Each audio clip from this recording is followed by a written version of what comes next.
I, I, okay, let's say me and my ex or whatever. Let's say we broke up. We didn't have the same values, right? Let's say, I'm not saying let's say, she said it. She believes in abortion. I don't believe in abortion. I'm a man. Okay, she's saying she's a woman and it's different because she's a woman.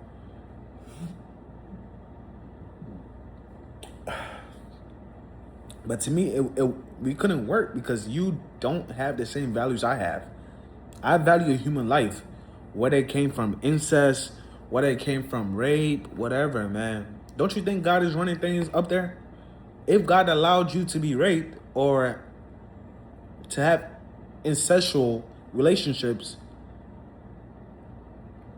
don't you think God knows what he's doing? And that if that child comes to the world, he will take care of the child? You didn't do nothing. The child came in the world and you don't think God is going to take care of you. Is that what you're saying? You're saying God is just going to leave you there and you're just going to die because you had this baby. You were forced to have this child. So to me, that mindset doesn't work for me, especially if you're a Christian. If you're a Christian and something like that happens to you, you don't just turn to the world and go kill your baby. That is what the world does. The world kills their babies because they don't want to mothers don't want to be mothers. They want to be workers like men. So they want to kill babies so they could go back to the workforce. Because once you have a baby, you probably can't work and now you can't make money. So women want to make money so they could go on trips and pretend they're happy. So to me, I told myself, if this woman could say that about abortion and she goes to church like me and all that, there's other things that happen that made me question her walk, like her maturity with being a Christian. Meaning that when I met this lady, I wasn't Christian, so I was just living my own life.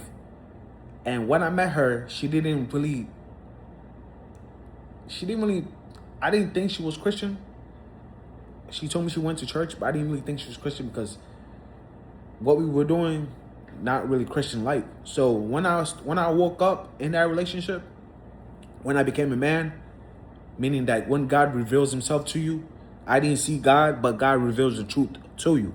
That's what I mean by God reveals himself to you. Because people don't really know about God, like until God really reveals himself to them. Like people think God is a fairy tale, he's not real, whatever. But God has to open your eyes so you can actually see that he's real. And what the Bible is telling you is actually what happened. And he's trying to give you some wisdom in that Bible. And when you read the Bible, everything in there is just prophetic and everything in there is actually telling you things that could have you be in a perfect situation on this earth. But to me, someone like that, let's say we were married and she gets pregnant and she doesn't want to keep the baby. She doesn't inform me.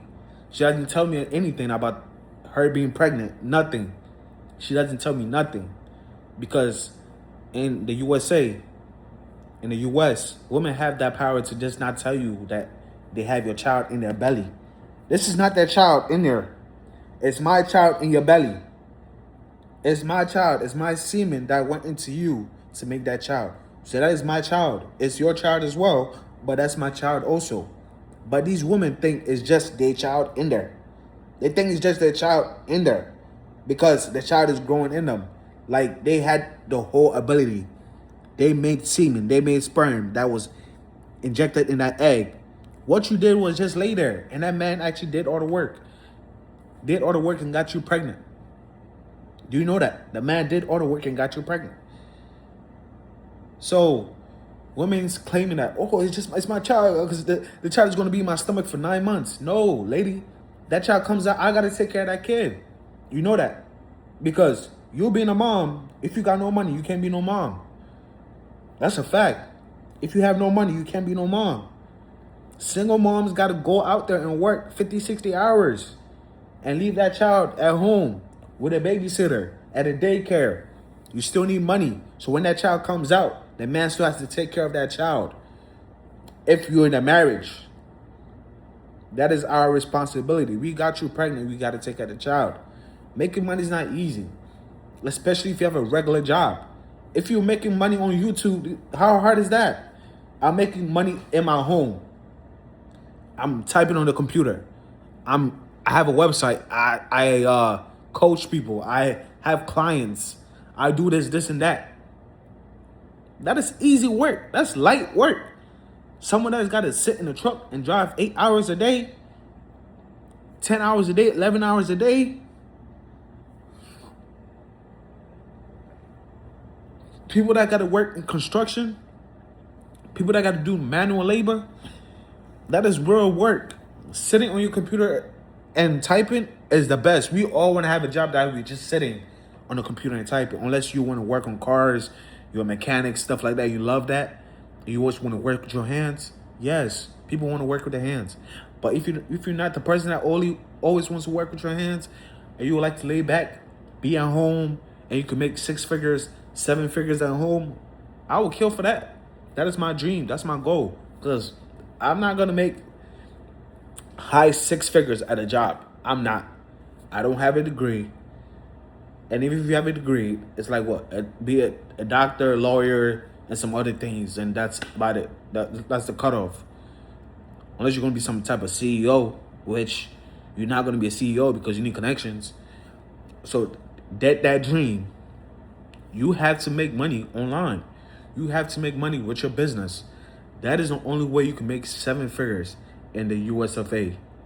That is the only way you can make 7 figures in the US of A. You have to own your own company. You have to own your own company, or you got to make money on the internet. And then you still have to create your own thing, because money on the internet is going to be controlled. Your own business, you have the power. You put the work in, you advertise yourself. You're going to have clients. You're going to have customers that buy your stuff.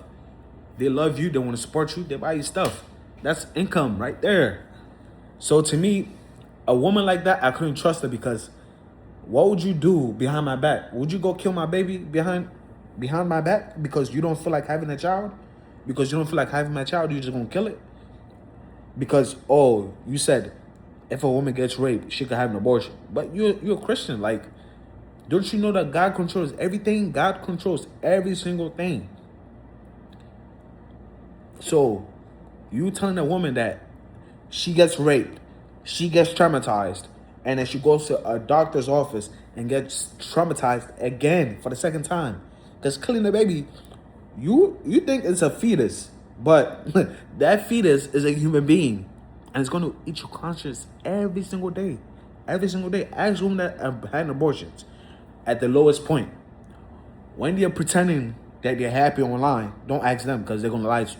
When they get high, when they're on vacation, fake happiness, and you ask them, do you regret having an abortion? They'll say, no, it's my body, my choice.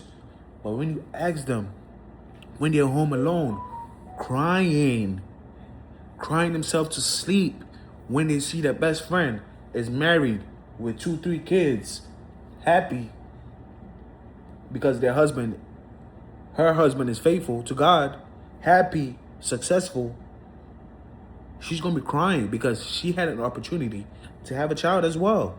Some people that have an abortion don't have a kid ever again, because you think God forgives, but God might not open your womb ever again, guys, because God gave you a blessing. Whether it came out of wedlock, incest, rape, that is still a child. That is still a gift from God. Because you got raped, that child had nothing to do with that. That child is not going to know about that until you say something about it, until a family member says something about it. And to me, as a woman, I'm not a woman, but I'm saying if you're a woman, I wouldn't even want to embarrass or shame the person that did that type of stuff, because shaming someone is not going to help them forgive or help you forgive them. It's not going to do nothing. It's just going to make you angrier at the situation. So just forgive them. because you have been forgiven. You know you're going to share heaven with rapists, murderers, child traffickers, pedophiles, incest people. What else is crazy? I think that's the most heinous thing. Dictators, presidents, politicians, conservatives, liberals. We are all going to share that same heaven that you guys are fighting on this earth about different things. That who is more evil. We all evil. Some people do more evil. Some people want to kill. Some people want to rape. Some people want to do things to kids. We all going to be in that same heaven. You know that because you know what came down to earth? Jesus Christ. Jesus Christ came down to earth for me and you. Whatever you did, even if you had an abortion, God still came down on this earth for you because he loves you. That is it. That's all I can tell you. I'm not no false prophet. I'm not a pastor. I'm not a Bible thumper. I'm just a man. And God is shaping my life gradually. Some days I take stupid pills. I know better and I fall into my temptation because I'm stupid. So I understand. God understands. Every day that you have breath in your lungs, you have been forgiven. Ask God for forgiveness, repent, because you're still alive. That means you've been forgiven. So just humble yourself, get on your knees. God, thank you for today. Forgive me for whatever I've done. And let's go. Let's get on with the day. That's it. That's all you need to do. It's not that hard. It's not complicated. You know better, you do better. You know better, you do better. You see something that was lost, you return it to the owner. You help the owner find it. You don't steal it. You get an extra item. You give it, you send it back. Or you ask them, can I keep this item? If they say yes, you keep it. That is how it works. Be faithful. Have integrity. Don't scam people. Be honest. Don't steal your employer's time. Don't hurt your employees. Don't mistreat your employees. Be fair. Be humble. And God will bless you.